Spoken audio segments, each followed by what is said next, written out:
despreciado y desechado entre los hombres, varón de dolores, experimentado en quebranto, y como que escondimos de él el rostro, fue menospreciado y no lo estimamos. Ciertamente llevó él nuestras enfermedades y sufrió nuestros dolores, y nosotros le tuvimos por azotado, por herido de Dios y abatido. Mas él herido fue por nuestras rebeliones, molido por nuestros pecados. El castigo de nuestra paz fue sobre él, y por su llaga fuimos nosotros curados.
Queremos empezar con un cariñoso saludo a los miembros de la Primera Iglesia Bautista de Querétaro.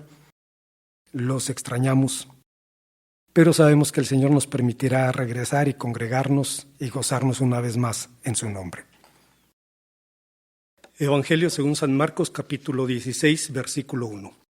Dice la palabra de Dios: Cuando pasó el día de reposo, María Magdalena, María la madre de Jacobo y Salomé compraron especias aromáticas para ir a ungirle. Oremos al Señor. Gracias, Padre, te damos porque nos permites una vez más reunirnos en tu nombre y ahora en el anhelo, Señor, de escuchar tu palabra, de gozarnos en ella, de, Padre, aprender de ti y de vivir en consecuencia. Te rogamos, Señor, que hables a nuestra vida. Te lo suplicamos en el nombre de Cristo, nuestro Salvador. Amén. La compra más inútil de la historia. Hace algunos años mi esposa quería comprar un caftán, una túnica de algodón egipcio, a un comerciante árabe. Ella preguntó por el precio e hizo una oferta y el vendedor respondió con una contraoferta, empezando así el juego del regateo. Empezaron un estira y afloja que se llevó su tiempo, pero como a mí me da pena regatear, me separé disimuladamente mirando en otra dirección y con la actitud de sabrá Dios quién es esa mujer. Pero cuando los vi felices, al vendedor con su dinero y a mi esposa con su caftán, me acerqué frotándome las manos y preguntándole cómo nos fue.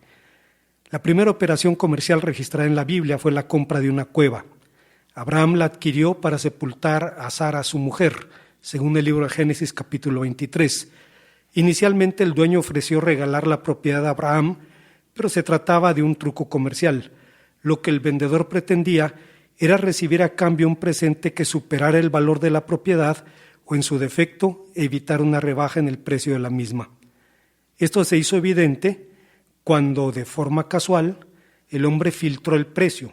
Vale 400 siclos de plata, pero ¿qué es eso entre tú y yo? Abraham pesó entonces 4 kilos 600 gramos de plata, suficientes para comprar 13 esclavos, y pagó por la heredad. Esta fue la primera compra citada en la Biblia, pero ¿menciona alguna otra que merezca el nombre de la compra más inútil de la historia? Nuestro relato responde que sí. Fue la compra que Salomé, María la madre de Jacobo y María la Magdalena hicieron antes de ir a la tumba del Señor Jesús. Veamos por qué. Esta fue la compra más inútil de la historia, en primer lugar, porque fue una compra para embalsamar un cuerpo vivo. Pudiera parecer extraño que hablemos de transacciones comerciales el día de la fiesta más jubilosa del cristianismo, el domingo de Pascua, la fiesta de la resurrección. Pero eso es precisamente lo que las mujeres hicieron antes de ir a la tumba del Maestro. Fueron de compras. Se dice que el comercio fue fruto de la sedentarización y aunque los patriarcas eran nómadas, conocían perfectamente el comercio. El término hebreo que lo describe, temurá, proviene de una raíz que significa dar vueltas o recorrer, aludiendo a la actividad ambulante de los mercaderes. Pero la Biblia se interesa en el comercio solo por sus implicaciones éticas y sociales. Es la razón por la que la ley de Moisés dice: tu balanza y pesas deben ser exactas, tus recipientes para medir materiales secos y líquidos deben ser exactos, yo soy el Señor tu Dios. Levítico 19:36. Pablo dice que el peor trueque de la historia ocurre cuando, profesando ser sabios, cambiamos al Dios omnipotente por ídolos impotentes. Pero es evidente que la lógica comercial de Dios es singular. Vende barato y compra caro. Vende barato al injusto, Salmo 44:12, y compra caro al justificado, 1 Corintios 6:20. Hoy asociamos a los judíos con el comercio, pero durante la época bíblica esta no fue su principal actividad económica. Su actividad preponderante fue la producción agropecuaria. En ese tiempo el comercio estaba en manos de extranjeros. Todavía en los días de Salomón los mercaderes eran llamados cananeos. Proverbios 31:24 dice que la mujer virtuosa era proveedora de cinturones para el cananeo. No sería sino hasta el exilio, cuando los judíos perdieron su tierra, que se dedicaron principalmente al comercio. Pero estos hechos no deben ser tomados como anécdotas o curiosidades históricas. Basados en la Biblia, algunos cristianos proponen un comercio al servicio de los seres humanos y no los seres humanos al servicio del comercio.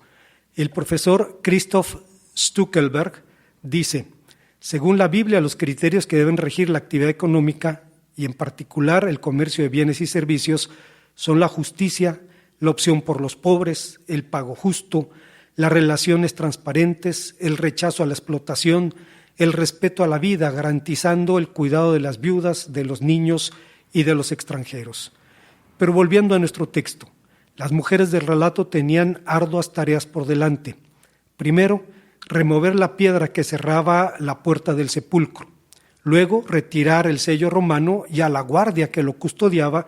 Y por último, ungir un cuerpo que suponían estaba donde lo habían dejado. Eran demasiadas tareas para 3 mujeres, así que si nos preguntamos cuáles eran sus motivaciones, es evidente que era el amor y la gratitud. Habían sido libradas de males físicos y espirituales por el Maestro, y en respuesta le seguían y le servían con sus bienes, dice Lucas capítulo 8. Durante su ministerio, él había sido para ellas como escondedero contra el viento, como refugio contra el turbión, como arroyos en tierra seca, como la sombra de un gran peñasco en tierra calurosa. Pero ahora, a los ojos de ellas, él era quien estaba en una situación de vulnerabilidad y a pesar de los peligros que implicaba, acudieron a la tumba. No es necesario un doctorado o un IQ de 140 para entender que la religiosidad puede servir exactamente para lo mismo que sirve un postre bajo en calorías. Ayuda con la imagen y con el cargo de conciencia, pero no era el caso de las mujeres. Este asunto no era ni de religiosidad ni de imagen. De hecho, en esos días la más impopular de las relaciones era con el Señor Jesús, pero su compromiso no terminaba en la tumba. Su amor no era flor de un día. Habían servido al Señor durante su vida y lo harían también durante la muerte, pero se llevaron la sorpresa de su vida. En la entrada de la cueva fueron recibidas con la pregunta: ¿por qué buscáis entre los muertos al que vive? En la Biblia la resurrección es una innegable obra divina, pero para nosotros significa mucho más que volver a la vida. Significa la redención completa, incluso del cuerpo, la liberación de todo el ser de las garras de la muerte. Hay una segunda enseñanza en nuestro pasaje. Esta fue la compra más inútil de la historia porque fue una compra para preservar un cuerpo incorruptible. Unción es un término que traduce un grupo de verbos griegos que describen cosas tan dispares como prácticas funerarias, consagraciones rituales y lavamientos corporales.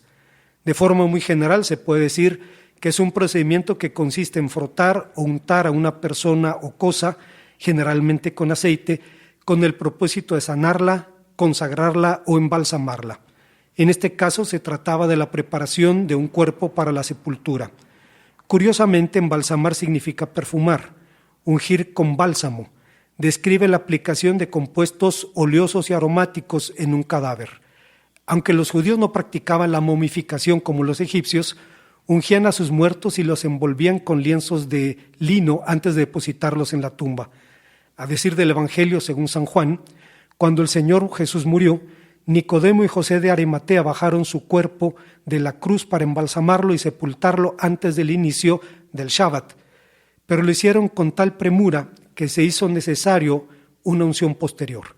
Las mujeres asumieron esta tarea, razón por la cual la cristiandad griega las llama las mirróforas, es decir, las portadoras de la mirra.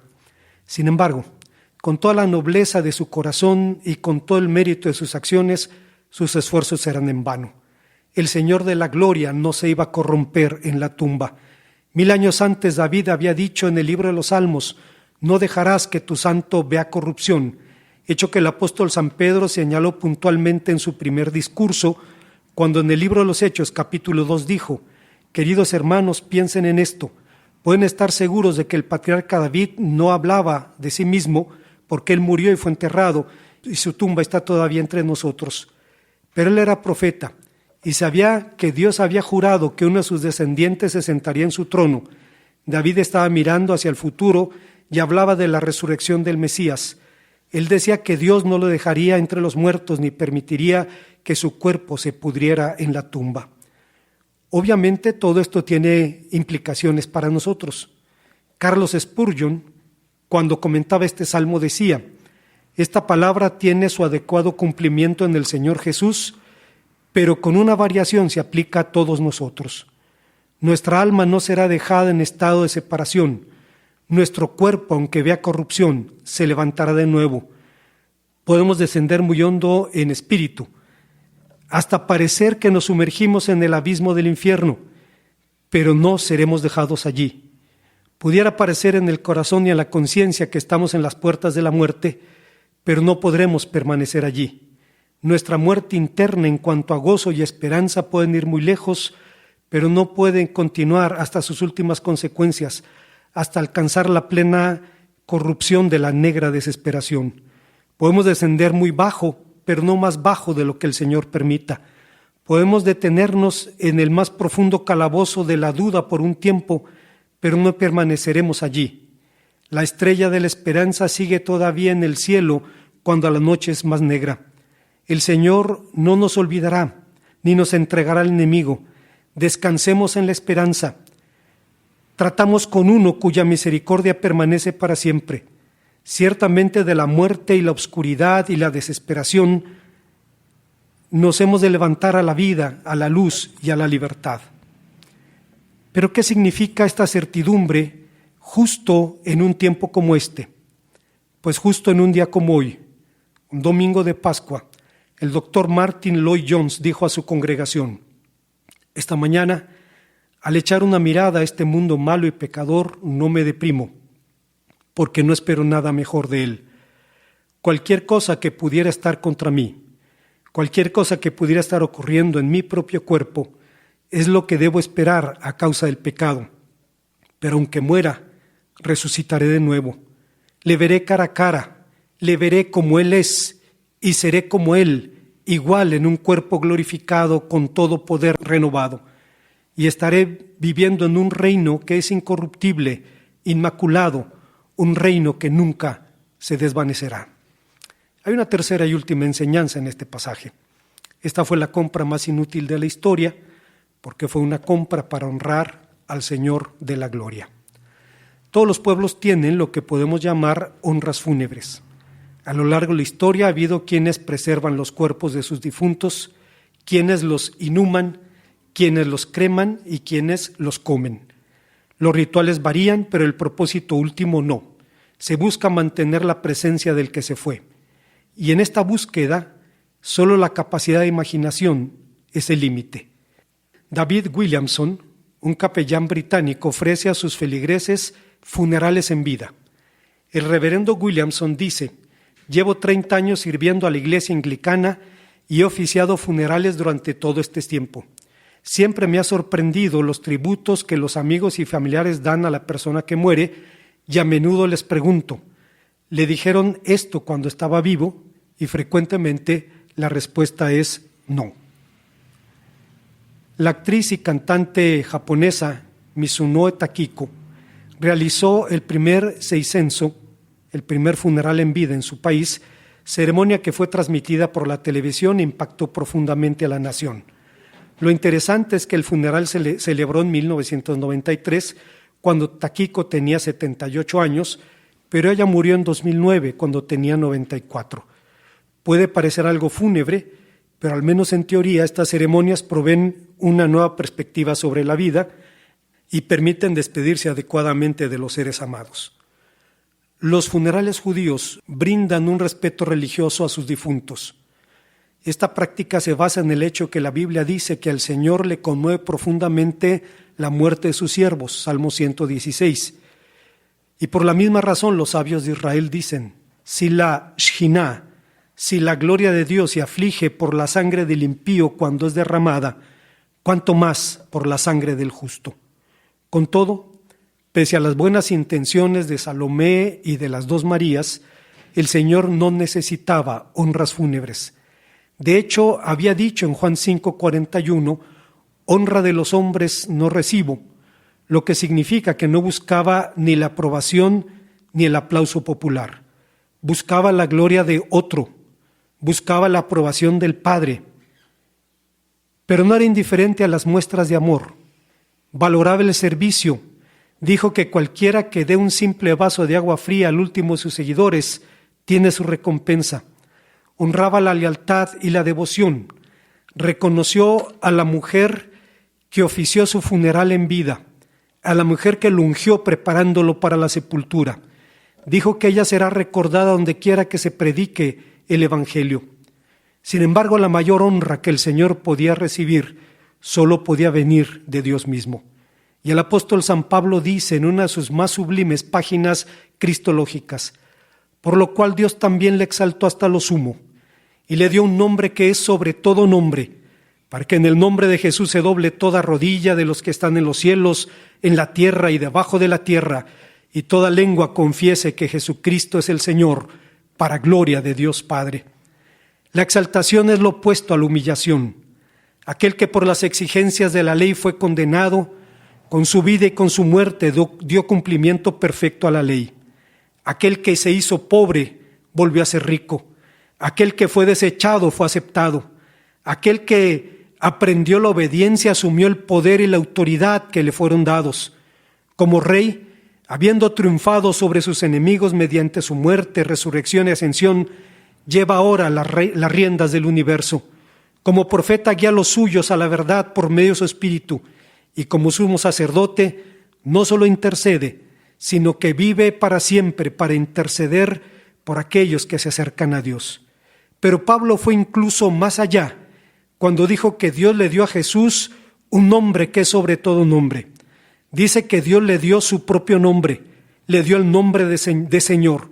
Este hecho era la base del consuelo y la esperanza de Pablo mientras en prisión escribía esto a los filipenses. Era lo que fortalecía a los filipenses en sus luchas y aflicciones, porque sabían que su futuro no estaba en mano de hombre. Pablo y la iglesia sabían que su futuro, y el nuestro también, están en las manos del resucitado. Como conclusión, una mala compra puede ser consecuencia del engaño, del autoengaño o de la ignorancia. Esto último fue lo que ocurrió con María la Magdalena, María la madre de Jacobo y Salomé, pues ellas ignoraban que sus gastos funerarios eran innecesarios. Siendo más precisos, el Señor había sido ya ungido en 2 ocasiones, la primera en casa de Simón el leproso y la segunda después de ser bajado de la cruz.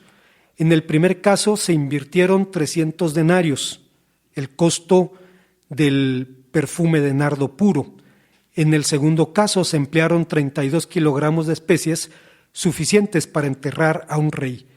Pero no se dice una palabra sobre la suma que las mujeres gastaron en esta ocasión, y no se dice porque lo importante no era el dinero, sino el amor que las movía.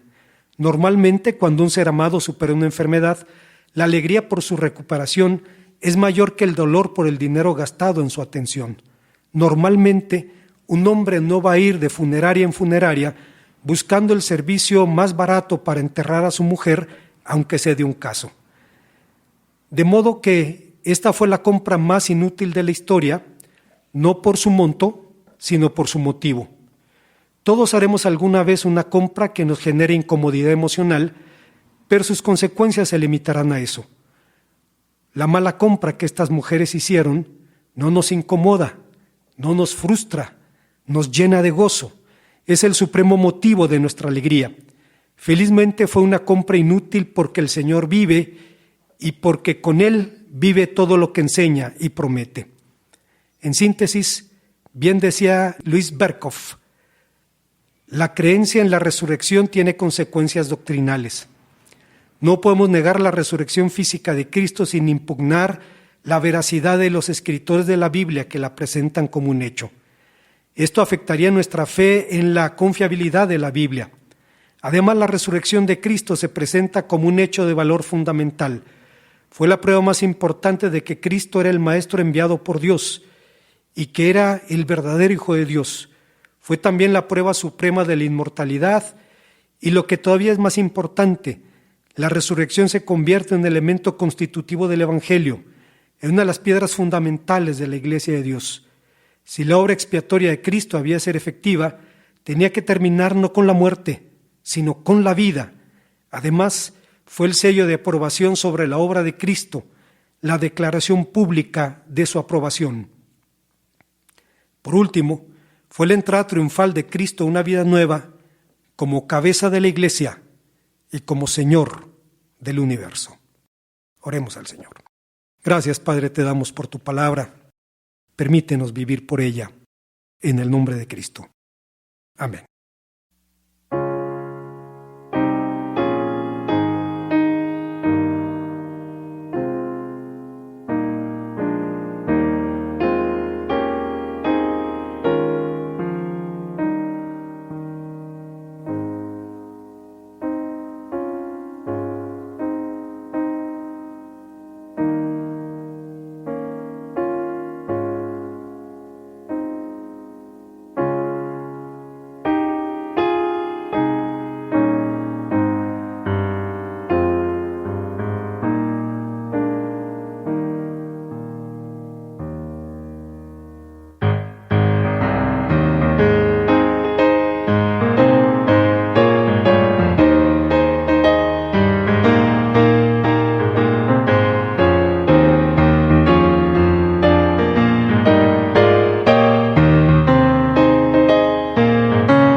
Agradecemos al Señor la bendición de adorar, aunque sea en espacios diferentes, pero al final, unidos en el Espíritu, bendecimos a Dios por lo que es y esperamos que Él haga algo que nos permita volver a congregarnos. Que el amor de nuestro Dios, que la gracia de nuestro Señor Jesucristo, que la comunión de su Santo Espíritu sea con todos nosotros. Amén.